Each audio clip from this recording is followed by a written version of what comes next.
70,000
ختم قرآن پڑھا تھا. سبحان اللہ۔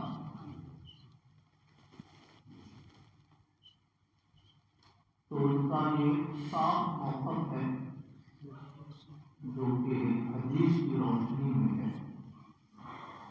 حضرت علی مرتضیٰ رضی اللہ تعالیٰ عنہ سے مروی وہ حدیث ہے، لا جمعۃ ولا اضحیٰ الا فی مصر جامع، جمعہ کی نماز جائز نہیں ہے،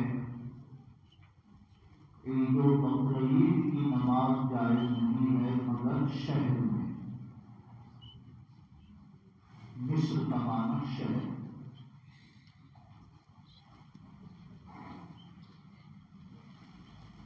امام شافعی رحمۃ اللہ علیہ کے نزدیک جمعہ کی نماز اللہ کی عبادت ہے، تو عبادت شہر میں بھی کی جا سکتی ہے، دیہات میں بھی کی جا سکتی ہے۔ تو امام شافعی رحمۃ اللہ علیہ کے نزدیک شہر کی شرط نہیں ہے، 10 آدمی 5 آدمی بھی رہتے ہوں تو وہاں جمعہ کی نماز پڑھی جا سکتی ہے۔ مگر حضرت علی مرتضیٰ رضی اللہ تعالیٰ عنہ کی حدیث کی روشنی میں امام اعظم کے نزدیک جمعہ کی نماز کے صحیح ہونے کے لیے شرط ہے کہ جمعہ بادشاہ اسلام قائم کرے، بادشاہ اسلام نہ ہو تو یہ شہر کا سب سے بڑا عالم ہے وہ قائم کرے، وہاں کچہری ہو، مقدمات کے فیصلے ہوتے ہوں، متعدد کلیاں ہوں، تو یہ شرط کہاں پائی جاتی ہے؟ اس لیے بغارو جہاں 100-200 کلومیٹر اسکوائر کا سب سے بڑا تعلیمی ادارہ ہے اور ہندوستان کے بڑے بڑے عالم وہاں آتے ہیں، تشریف لاتے ہیں، حضور حافظ ملت کے خلیفہ حضور مسیح ملت وہاں موجود ہیں، 250-300 لڑکے ہمیشہ رہتے ہیں، گاؤں کے لوگ رہتے ہیں، مگر ہم لوگ جمعہ کی نماز کے بعد ظہر کی نماز بھی جماعت کے ساتھ پڑھتے ہیں۔ سمجھ رہے ہیں؟ تو اس لیے جس عالم دین نے منع کیا، میرے اندازے سے ان سے چوک ہوئی، ان سے لغزش ہوئی۔ ہم یہاں کے کتنے بڑے عالم ہوں، کتنے چھوٹے عالم ہوں، مجھے یہ اختیار نہیں ہے کہ چنئی میں جا کے جمعہ قائم کر دیں، یا چنئی کے عالم کو یہ اختیار نہیں ہے کہ یہاں آ کے جمعہ قائم کر دیں۔ جو لوکل سب سے بڑے عالم ہیں انہیں کو یہ اختیار ہے۔ تو اللہ معاف فرمائے، ہمیں بھی اللہ معاف فرمائے، ان کو بھی۔ اگر اللہ کے بندے 2 رکعت نماز جمعہ کے بعد 4 رکعت مزید پڑھ رہے تھے تو اس میں کسی کا نقصان نہیں تھا، فائدہ ہی فائدہ تھا۔ ہم ATM سے 5,000 روپیہ نکالنے گئے، وہاں سے 15,000 نکل گیا، اس میں نقصان کیا ہے؟ واپس کر کے چلے آئیں گے کہ 10,000 ہم نہیں لے کے جا رہے ہیں۔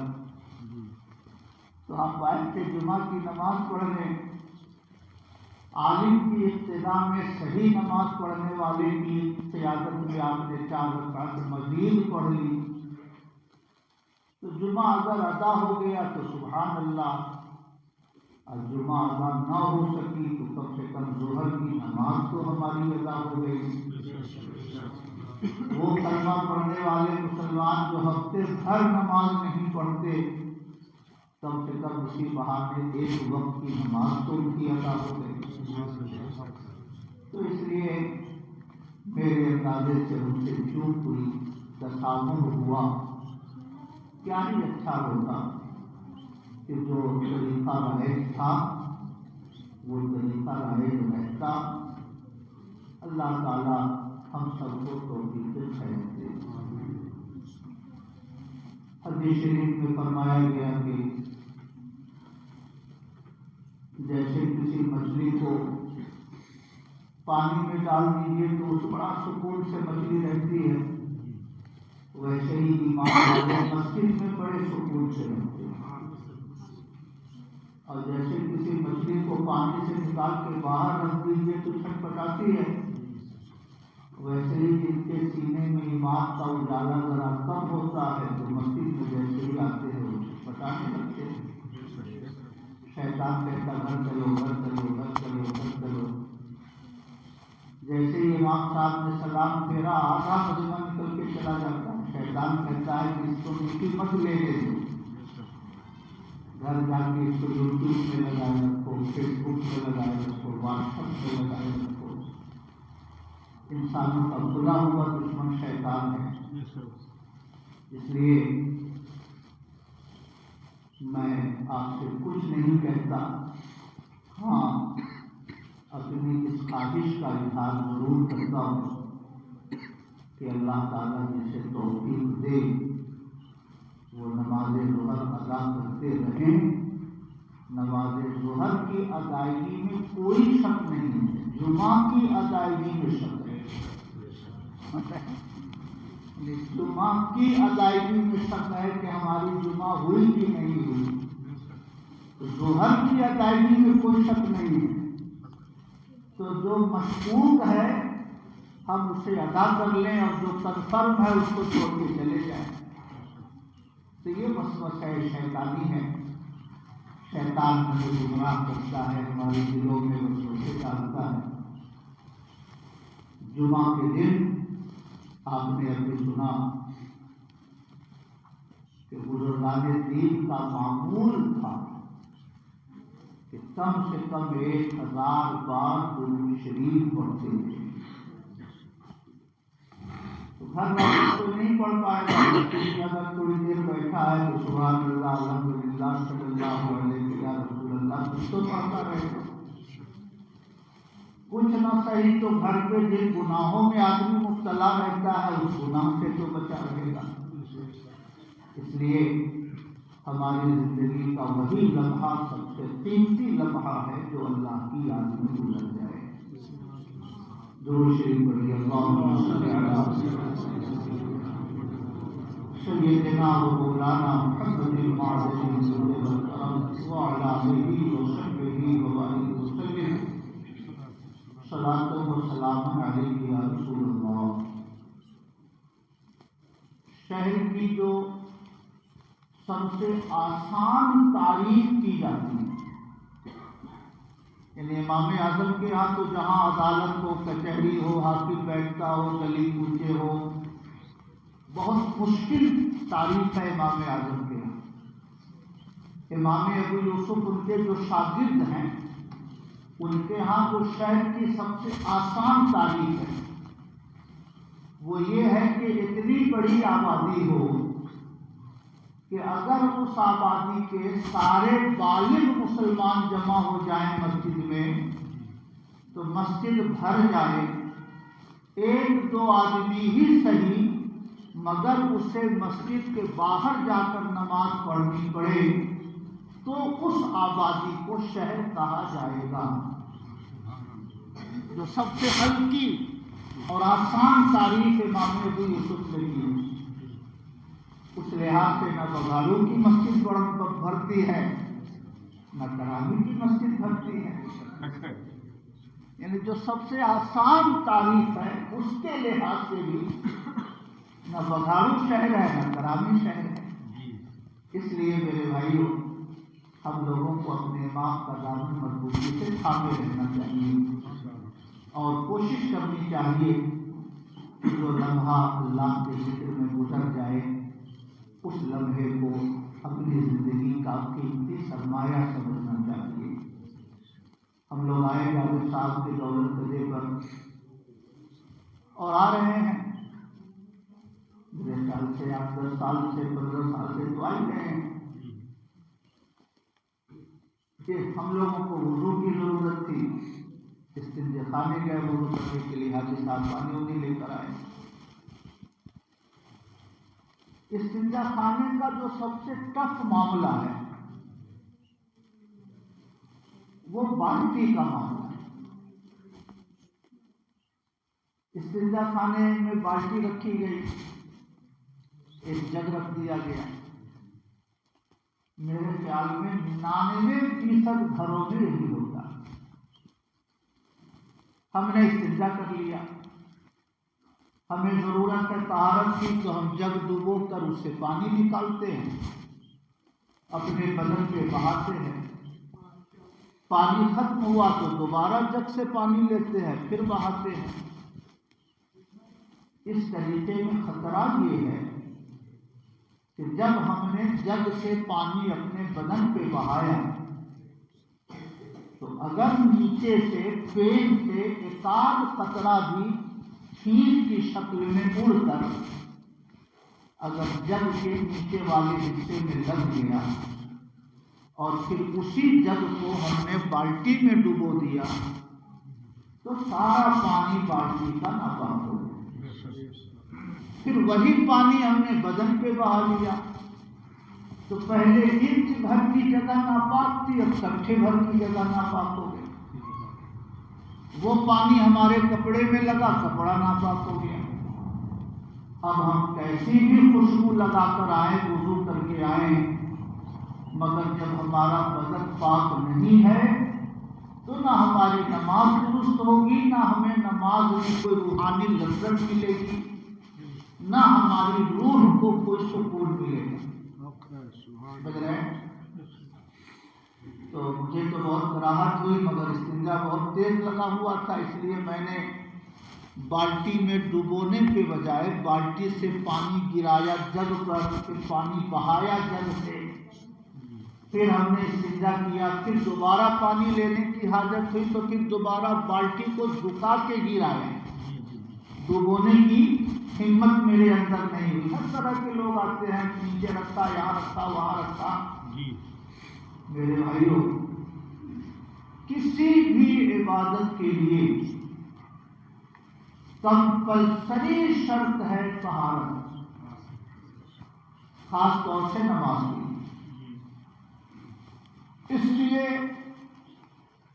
گھر چھت والا ہو کہ نہ ہو، اس سے کوئی فرق نہیں پڑتا، مگر باتھ روم کا طریقہ سسٹم بالکل کلیئر ہونا چاہیے، اور یہ جگ بالٹی بالکل ہٹا دینا چاہیے باتھ روم سے، بڑا سا بڑھنا استنجا خانے میں رکھنا چاہیے تاکہ ڈبونے اور پانی نکالنے کی کوئی ضرورت نہ ہو، بدنا رکھنا چاہیے۔ اسی بدنے سے پانی لے کر اپنی حاجت پوری کرنی چاہیے۔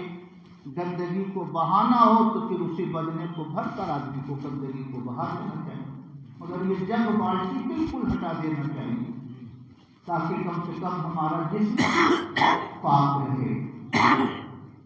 خیر، اللہ تعالی ہم سب کو توفیق خیر عطا فرمائے۔ استنجا ہم لوگ کرتے ہیں، استنجا دیہات میں 90% گھروں میں ہی ہوتا ہے۔ دیہات میں بچے نے پیشاب کر دیا آنگن میں، گھر میں، اب دیہات کی عورت اسے نہیں معلوم کہ پاک کرنے کا کیا طریقہ ہے، تب 1 فٹ میں اگر پیشاب تھا بچے کا تو اس پہ 1 بدنا پانی ڈال دیتی، دور تک ایسے ایسے ایسے کر کے اس کو لیپ دیتی، یعنی پہلے 1 فٹ جگہ ناپاک تھی، اب پورا آنگن ناپاک ہو گیا۔ گھر کی عورتوں کو لگتا ہے کہ یہ بہا دیں گے، پانی پھیلا دیں گے تو پاک ہو جائے گا، مگر اس سے پاکی نہیں ہوتی، پاکی ناپاکی پھیل جاتی۔ پاک کب ہوگی وہ زمین؟ جب دھوپ پڑے گی، جب وہ پیشاب سوکھ جائے گا، تب جا کر وہ زمین پاک ہو جائے گی۔ اس لیے گھر کی عورتوں کو پاکی کا طریقہ خوب سکھانا چاہیے کہ بچہ اگر پیشاب کر دے تو اس جگہ کو چھوڑ دو، اسی پوزیشن میں۔ آنے جانے والے لوگوں کو منع کرے، پیشاب ہے یہاں پہ، یہاں پیر مت رکھنا۔ جب دھوپ سے، گرمی سے یا دیر ہو جانے کے بعد زمین سوکھ جائے گی تو وہ خود بخود وہ جگہ پاک ہو جائے گی۔ میرے پیغمبر کی حدیث ہے، زکوٰۃ الارض یبسھا، زمین کا سوکھ جانا یہ زمین کے لیے پاکی ہے، اس لیے اس کے سوکھنے کا انتظار کیجیے، اس کو لیٹیے نہیں، لیٹ دیں گے زیادہ جگہ بھیگ جائے گی۔ گھر کے لوگ آئے، اسی پہ پاؤں رکھا، پاؤں ناپاک ہوا، اسی پاؤں سے بستر پہ گئے، بستر ناپاک ہوا، پھر آدمی مسجد چلا آتا ہے تو جہاں جہاں قدم پڑا وہ جگہ ناپاک ہو گئی۔ اس لیے میرے پیغمبر نے فرمایا الطہارۃ نصف الایمان، پاکی یہ آدھا ایمان ہے۔ پاک رہنے کا طریقہ نہیں معلوم ہو تو نہ نماز ہم پڑھ سکتے ہیں صحیح طور سے، نہ ہم خانہ کعبہ کا طواف کر سکتے ہیں صحیح طور سے۔ اس لیے پاک رہنا سیکھو۔ دیہات کی عورتیں، بچے نے پیشاب کر دیا تو وہ پینٹ بھی باتھ روم میں پڑا، شوہر آیا غسل کر کے اس نے لنگی رکھی، وہ بھی وہی رکھا ہے۔ اب جب دھونے کا ٹائم آئے گا تو شہر کی عورتیں سارا پاک ناپاک کپڑا واشنگ مشین میں ڈال کر اس کو بٹن دبا دیتی ہے، وہ پورا پانی کچرے مجموعہ بن جاتا ہے۔ پہلے ناپاک تھا بچے کا پینٹ، اب ناپاک ہو گیا عورت کا کپڑا، شوہر کا کپڑا، خطرہ بڑھ گیا نا۔ اب پھر کوئی کپڑا اگر ناپاک ہو جائے تو جب تک 3 بار اس پہ پانی نہ بہائیے اس وقت تک وہ پاک نہیں ہوتا۔ ہمارے گھر کی عورتوں کو نہیں معلوم کہ 3 بار بہانا ہے، 1 بار 2 بار بہایا نہیں بہایا، لے جا کے چھت پہ ڈال دیا، کپڑا سوکھ جاتا ہے، اسی کپڑے کو شوہر پہن کر مسجد میں آتا ہے، باتھ روم گئے تو بدن ناپاک ہوا، بیوی نے کپڑا دھویا تو کپڑا ناپاک ہوا، غسل کرنے کا طریقہ نہیں معلوم، غسل کے فرائض نہیں معلوم۔ جب ہمارا بدن، کپڑا، وضو سب ادھورا ہے، سب نامکمل ہے تو مسجد میں طبیعت کیسے لگے گی؟ قرآن پڑھنے میں جی کیسے لگے گا؟ نماز پڑھنے میں اسے روحانی لذت کیسے ملے گی؟ تو سب سے پہلا اسٹیج ہے پاکی، ایمان کے بعد سب سے پہلا اسٹیج پاکی کا ہے۔ اس لیے خود بھی پاک رہنے کا طریقہ سیکھیے اور اپنے گھر کی بچوں کو، عورتوں کو، سب کو پاک رہنے کا طریقہ سکھلائیے۔ اور ایک بات کہہ کر بات آپ سے رخصت ہوتا ہوں، ٹائم ختم ہو گیا۔ یہ گھروں میں جو باتھ روم اٹیچ ہوتا ہے یہ اصل میں شیطان روم اٹیچ ہوتا ہے، وہ باتھ روم نہیں ہے، وہ شیطان روم اٹیچ ہے۔ جہاں گندگی ہوتی ہے اس میں شیطان رہتا ہے۔ آپ نے گھر میں باتھ روم بنا رکھا ہے، اس کا مطلب آپ نے گھر میں ایک شیطان روم بنا رکھا ہے۔ اب جب شیطان روم آپ کے کمرے سے اٹیچ ہے تو آپ کو کبھی بھی اندر جانا ہے، باہر آنا ہے تو سترک ہو کے جانا ہے، ورنہ آپ پر شیطان اٹیک کرے گا، بچوں پہ اٹیک کرے گا، بچیوں پہ اٹیک کرے گا۔ کبھی آپ بیمار ہوں گے، کبھی گھر کی عورتوں کو آتے بھی خلل ہوگا، کبھی گھر کی بچیوں کو کچوچا لے جانا پڑے گا۔ شیر کو گھر میں باندھ رکھا ہے آپ نے اور اس سے سترک نہیں رہیے گا تو نقصان کس کا ہوگا؟ اس لیے گھر کے بچوں کو، بچیوں کو تاکید کر کے سکھلائیے، بیٹا جیسے ہی اس میں جانے کا ارادہ کرنا ہے اتنا کہہ لو اعوذ باللہ من الخبث والخبائث۔ اتنا نہیں کہنے آتا تو اعوذ باللہ من الشیطان الرجیم تو کہنے آتا۔ اعوذ باللہ، میں اللہ کی پناہ مانگتا ہوں، کس سے؟ من الخبث، جو پروش شیطان ہے ان سے بھی، والخبائث، اور جو مہیلا شیطان ہے ان سے بھی۔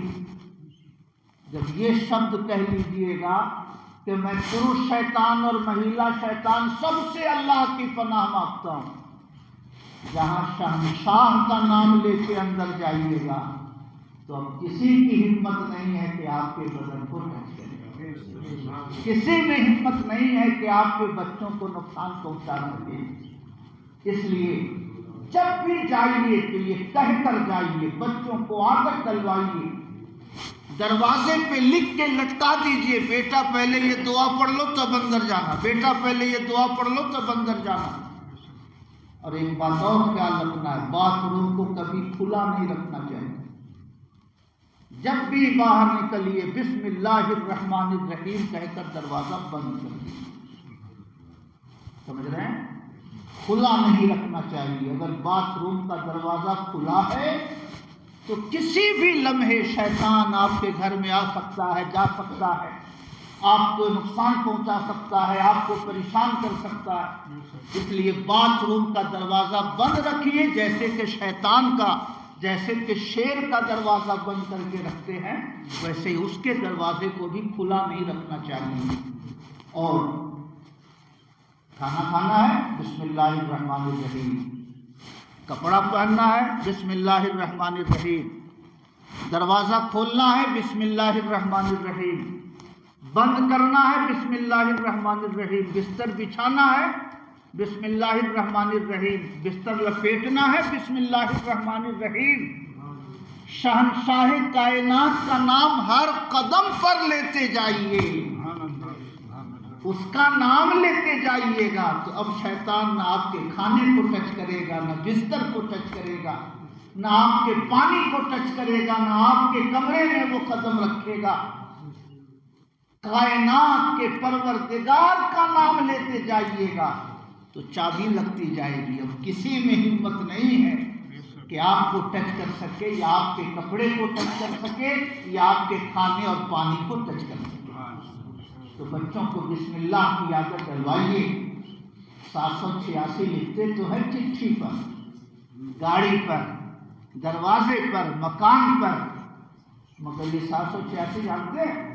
بسم اللہ الرحمن الرحیم اگر 786 بار پڑھنے کی عادت ڈال لیجیے تو شیطان جسے پکڑا ہو اسے دم کر دیجیے گا، ٹھیک ہو جائے گا۔ جادو کا اثر جس پہ ہو اسے دم کر دیجیے گا، ٹھیک ہو جائے گا۔ جہنم میں 19 دروازے ہیں اور بسم اللہ میں 19 حروف ہیں۔ ایک بار جو بسم اللہ پڑھتا ہے اس کے لیے جہنم کے 19 دروازے بند ہو جاتے ہیں۔ اگر کوئی عادت بنا لے 100 بار کی، 200 بار کی تو سبحان اللہ، اور اگر کوئی 786 بار پڑھنے کی عادت بنا لے تو نور علی نور ہے۔ گھر سرکشت، بچے سرکشت، مہیلائیں سرکشت، کھانا پینا سرکشت۔ حضور نصیر ملت کو کبھی دیکھا آپ نے؟ کوئی تعویذ گلے میں نہیں رہتی، مگر الحمدللہ ہمیشہ تندرست رہتے ہیں۔ مولانا کمال صاحب پورے سجری اتار کے دیکھ لیجئے، ایک تعویذ نہیں، مگر الحمدللہ اللہ کی رحمتوں کے سائے میں رہتے ہیں۔ مولانا نور الحسن صاحب آج کل مدینہ شریف سے لوٹے ہیں، پورے چھتیس گڑھ کا اور مدھیہ پردیش کا چکر لگاتے رہتے ہیں، مگر اللہ کی رحمتوں کے سائے میں رہتے ہیں۔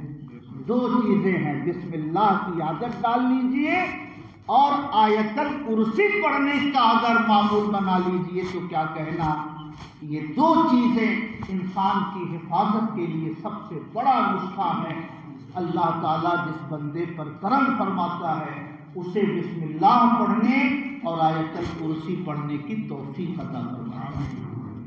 اللہ تعالیٰ ہم سب کی نمازوں کو قبول فرمائے، ہم سب کو اپنے ذکر کی توفیق عطا فرمائے، اور ہمیں بھی اور ہماری آنے والی نسل کو بھی اللہ تعالیٰ دین پر، ایمان پر قائم رہنے کی توفیق عطا فرمائے۔ السلام علیکم ورحمۃ اللہ وبرکاتہ۔